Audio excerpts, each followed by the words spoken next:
kameranya nggak bisa dibuka tuh. Febri Bisa pak. Bisa pak. ayo dibuka dulu.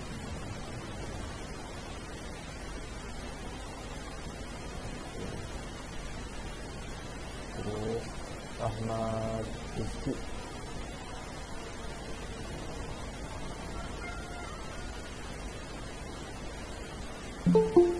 Ahmad Rizky.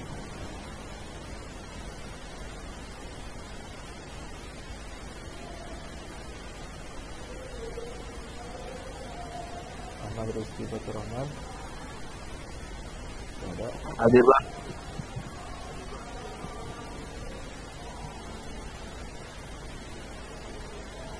Kameranya bisa dibuka. Yuk.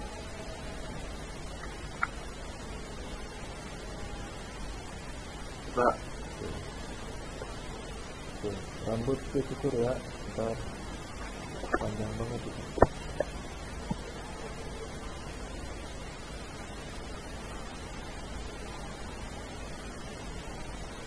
Rani, Eka,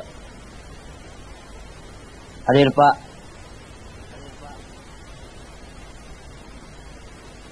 kameranya nggak bisa dibuka Nak.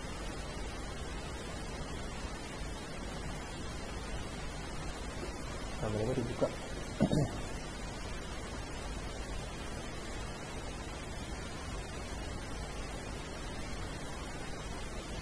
Mau pakai baju untuk olahraga? Pakai seragam gak ada? Pakai pak. Pakai, coba lihat.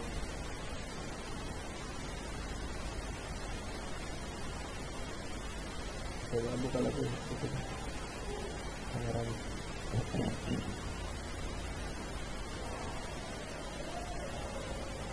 Nano,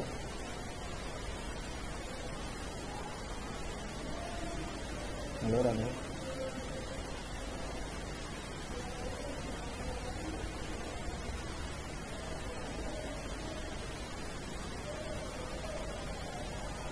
Rano,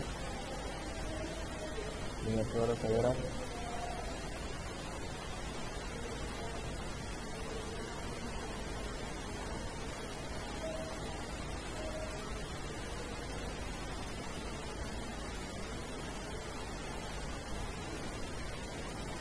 Jayati, Hadir Pak.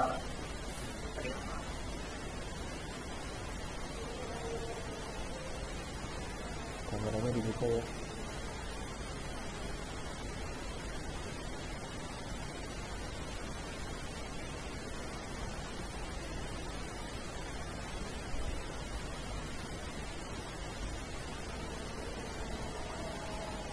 Adita, Adita, Hadir Pak.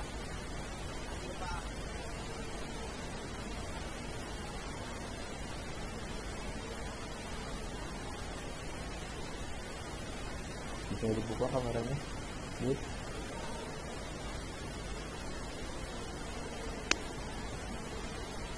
Apa Pak? Bisa dibuka kameranya.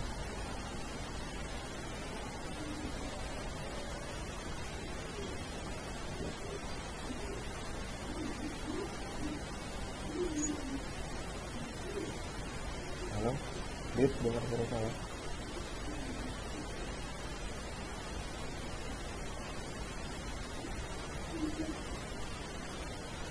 Aduh, kamu belum pakai seragam itu. Pak, ini lagi nyari Pak. Lagi nyari. Iya. Ayo bangga dulu pakai seragam. Kita pegang dulu Pak. Jangan belum mandi ente. Binar.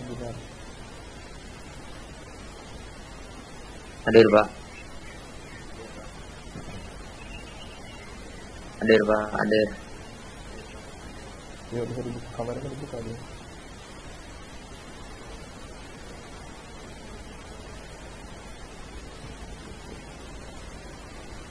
Terus Yusrianto. Hadir pak. Hadir.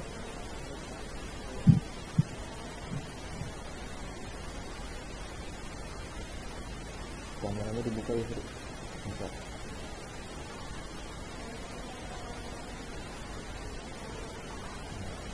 Rambutnya panjang banget,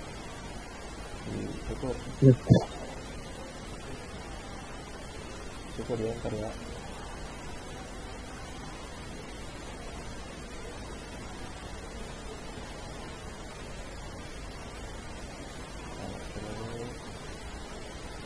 Reja Setiabudi.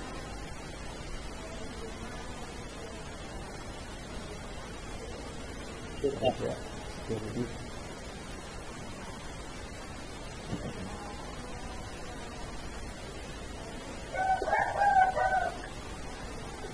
Bisa dibuka kameranya juga. Hadir Pak. Bisa dibuka kameranya.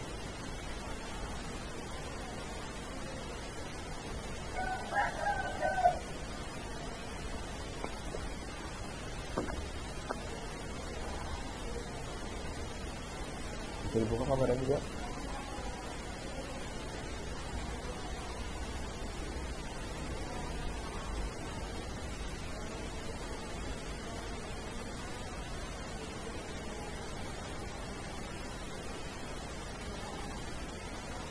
Reja, dengar suara Bapak.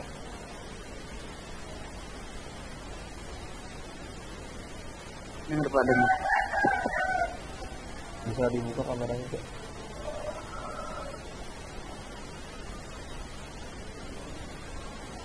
Nah, itu kan cakep.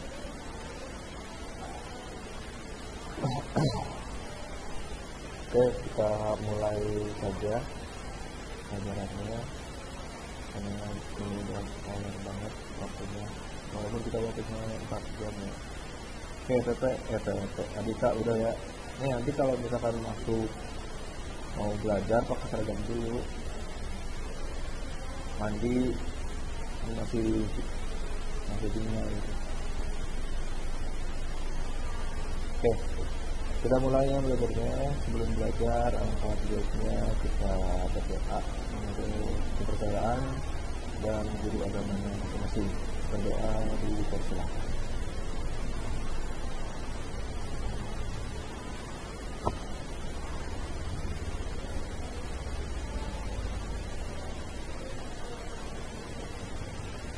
Berdoa dianggap selesai. Oke, kita akan lanjut ke materi yang kita minggu kemarin di teks Network. Jadi udah masuk Google Classroom dulu belum? Baca-baca materinya. Hah? Masuk Classroom dulu gak tadi? Udah Pak. Enggak ya harusnya. Udah. Baca bagian mana itu?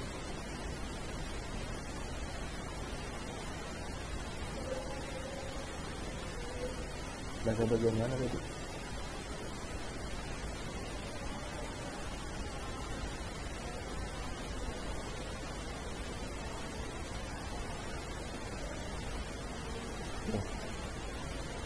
Saya ulas dulu sedikit.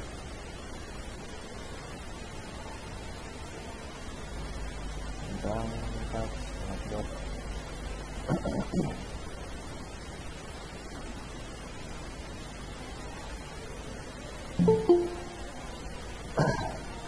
Kita akan masuk di materi menganalisis kebahasaan teks Network. Kemarin kan baru disentuh doang. Untuk sekarang kita sedikit jelaskan lebih dalam tentang kebahasaannya.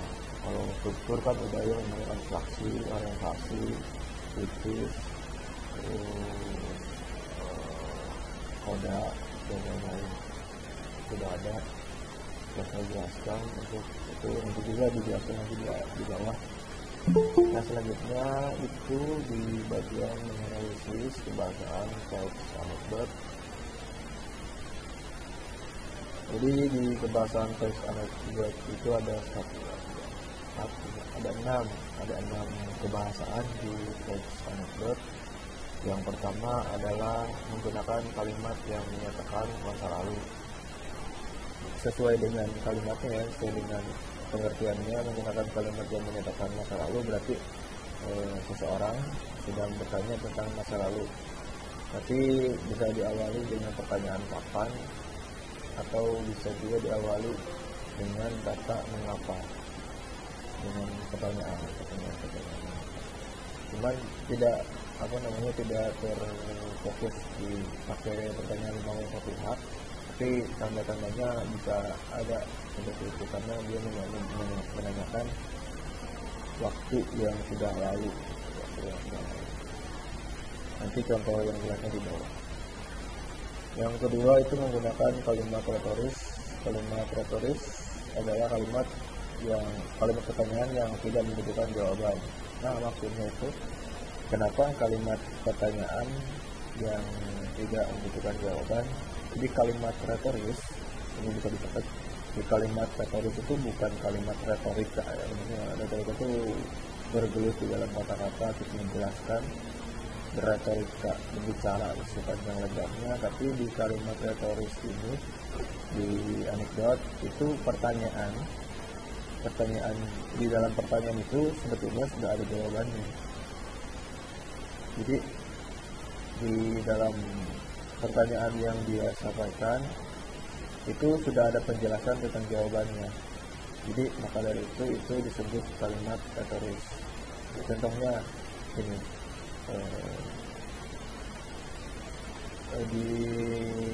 di bawah nanti ada contohnya, nanti kita akan baca bareng-bareng. Contohnya lebih lebih singkat, bukan lebih singkat ya. Contoh yang sederhana di bagian kalimat retoris itu karena dia memiliki jawaban di dalam pertanyaannya. Itu seperti ini contohnya ya kalimatnya. Bukankah membohongi orang tua itu adalah dosa besar?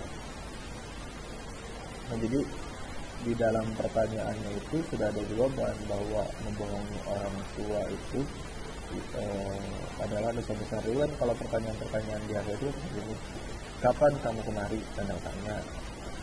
Terus berapakah harga makanan ini? Tanda tanya. Kan itu kan membutuhkan jawaban yang misalkan 5.000, 7.000 atau berapa. Jadi kalau kalimat retoris itu kalimat yang memang di dalamnya sudah terdapat jawaban. Jadi pertanyaan contohnya tadi, bukankah membohongi orang tua itu adalah dosa besar? Jadi jawabannya iya atau tidak. Jawabannya sudah jelas bahwa membohongi orang tua itu adalah dosa besar. Iya, pasti iya. Mungkin iya. Terus yang selanjutnya yaitu menggunakan konjungsi atau kata penghubung yang menyatakan hubungan waktu, seperti kemudian, lalu, sebagainya, akhirnya. Jadi contoh-contoh kalimatnya ada di bawah. Terus selanjutnya yaitu menggunakan kata kerja aksi. Kata kerja aksi itu contohnya seperti menulis, membaca, berjalan, sebagainya. Jadi kata kerja aksi itu kata kerja yang menggambarkan prosesnya. Kata kerja yang menggambarkan proses, seperti menulis berarti seseorang yang sedang melakukan menulis, membaca seseorang yang sedang membaca. Kalau berjalan, seseorang yang sedang berjalan. Itu kan kata-kata yang menunjukkan aksi. Aksi itu perbuatan yang sedang dilakukan. Dan sebagainya, masih banyak lagi. Terus yang selanjutnya menggunakan kata imperatif. Itu kata imperatif itu artinya kata perintah. Jadi kata perintah itu sebenarnya menggunakan partikel lah, partikel kah. Itu nanti ada juga kalimat yang tidak memerlukan partikel, tapi itu tersebut adalah kalimat perintah. Selanjutnya itu menggunakan kalimat seru. Nah, kalimat seru itu kalimat yang ditandai dengan bisa dengan tanda seru atau bisa ditandai dengan dua kata yang bisa. Jadi dua kata sudah menjelaskan maksudnya. Khusus di anekdot disebutkan dalam bentuk drama atau dialog menggunakan kalimat langsung sangat dominan. Jadi kan kata saya waktu itu ada dua pola untuk membuat teks anekdot. Yang pertama adalah pola dialog, yang selanjutnya ada pola bentuk bentuk narasi atau bentuk teks yang bentuknya itu paragraf-paragraf. Untuk narasi diceritakan. Kalau bentuk dialog kan bentuk langsung ya, kalau bentuk narasi itu bentuk tidak langsung. Nah ini adalah contohnya yang kemarin, yang tadi, yang pertama itu kalimat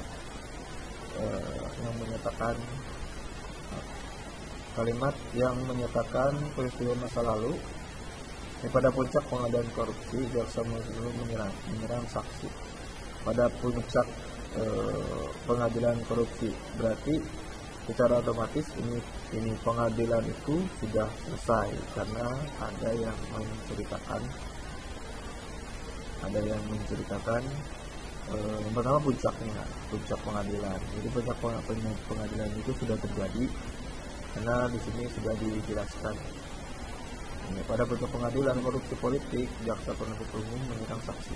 Jadi karena sudah ada penjelasan pada puncak pengadilan, berarti ini sudah lampau, sudah masa lalu yang sudah terjadi, kemudian dijelaskan oleh orang seperti itu. Ini yang disebut menyatakan peristiwa masa lalu. Selanjutnya adalah kalimat retoris. Ini kalimat retoris. Apakah benar pada jaksa bahwa Anda menerima uang $5.000 untuk berkompromi dalam kasus ini? Nah, di sini kalimat retoris itu adalah kalimat yang tidak memiliki jawaban di dalam pertanyaannya. Jawabannya adalah, ini pertanyaannya yang pertama adalah bahwa Anda menerima $5.000 untuk berkompromi dalam kasus ini. Jadi pertanyaannya itu sebetulnya akan menanyakan orang yang menerima uang $50.000, tapi ini uang, kalau pertanyaan biasa itu kan untuk apa kamu menerima uang $50.000, itu kan untuk pertanyaan biasa. Tapi untuk pertanyaan di kalimat retoris itu sudah ada jawabannya, untuk berkompromi dalam kasus ini. Berapa Anda menerima $5.000 untuk berkompromi dalam kasus ini. Jadi sudah ada jawabannya bahwa $5.000 itu untuk berkompromi dalam kasus ini, kasus yang sedang dilakukan. Terus selanjutnya pengguna konvensi yang menyatakan hubungan waktu. Jadi konvensinya itu yang akhirnya, selanjutnya, lalu, kemudian. Tapi di sini contohnya itu akhirnya ya. Akhirnya hakim berkata, Pak, tolong jawab pertanyaan jaksa. Tuh. Terus selanjutnya penggunaan kata kerja aksi.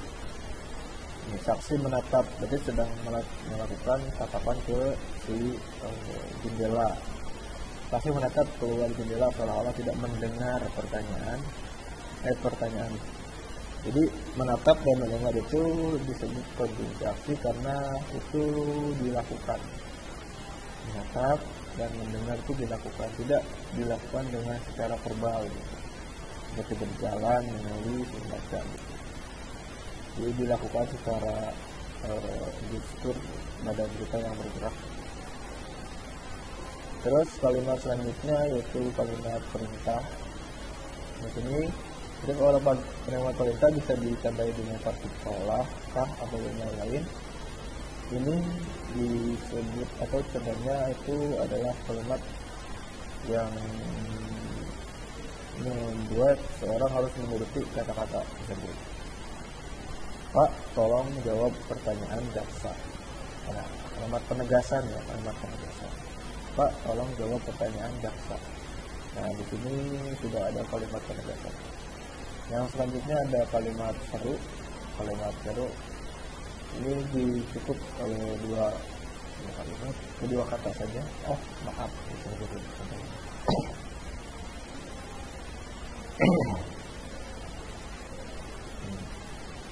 Oke, selanjutnya kita akan coba untuk menciptakan kembali, menjelaskan tentang menciptakan kembali dengan memperhatikan struktur ya dan kebahasaan. Terus,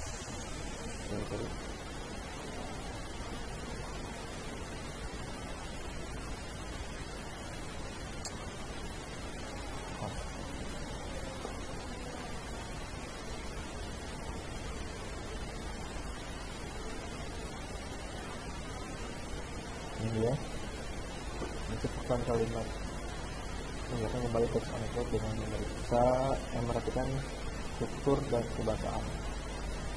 Jadi yang pertama, menciptakan kembali anekdot itu harus mengerti tentang penyajian pola yang kemarin sudah Bapak bahas atau Bapak jelaskan. Itu kan ada 2 pola bentuk dialog, ada juga pola bentuk narasi.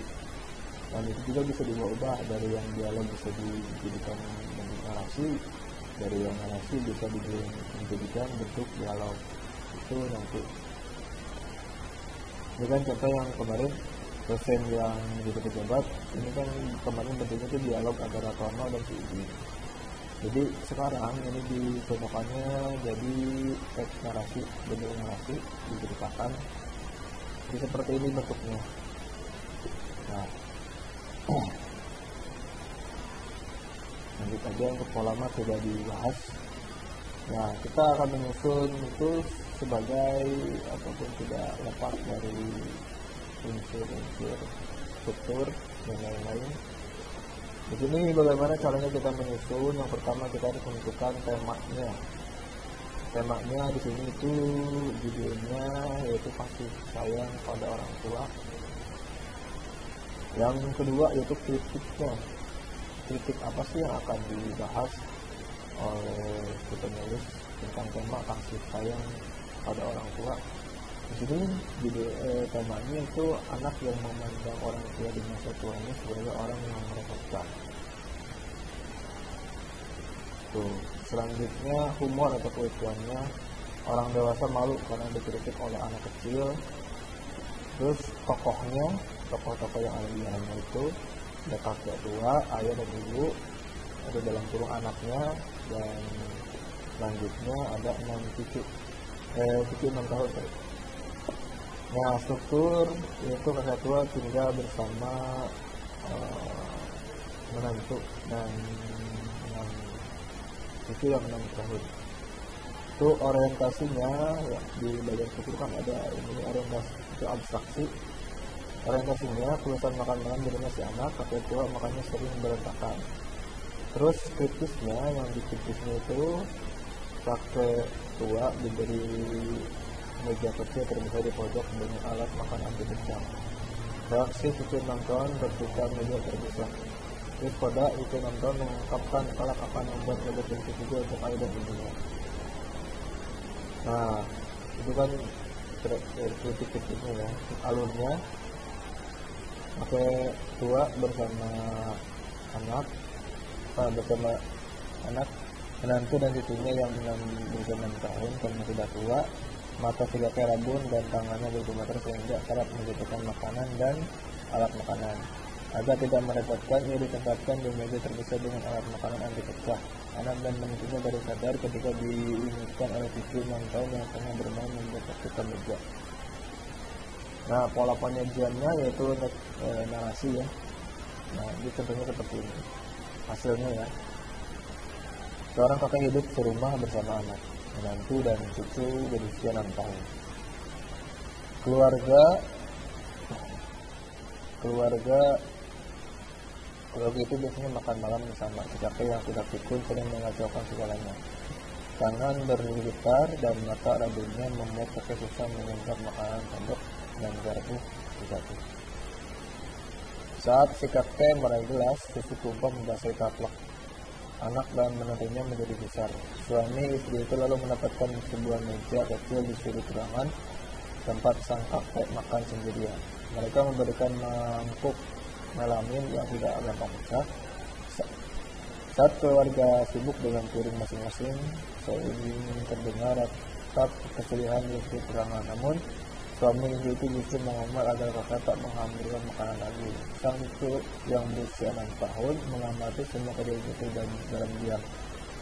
Suatu hari si ayah memperhatikan anaknya sedang membuat replika mainan kayu.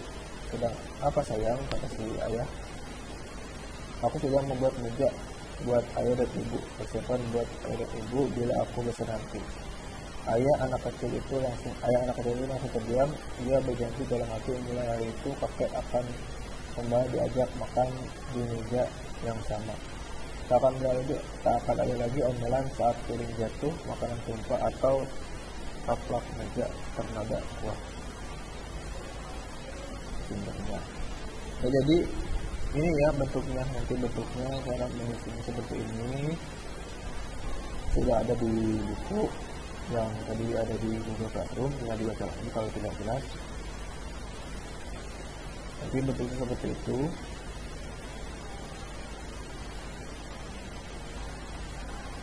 Nah, untuk penunjukan pola itu seperti itu ya. Ini sudah materinya sudah habis di bagian teks anekdot. Nanti kita akan mulai masuk lagi ke materi untuk melestarikan nilai kearifan lokal melalui cerita rakyat. Jadi masuk ke materi baru di cerita rakyat. Oke, terima kasih. Kurang lebihnya mohon maaf apabila ada kesalahan. Mohon dimaafkan apabila ada kelebihan, itu datangnya dari Tuhan. Wabillahi taufiq wal hidayah. Wassalamualaikum warahmatullahi wabarakatuh. Bila ada pertanyaan silahkan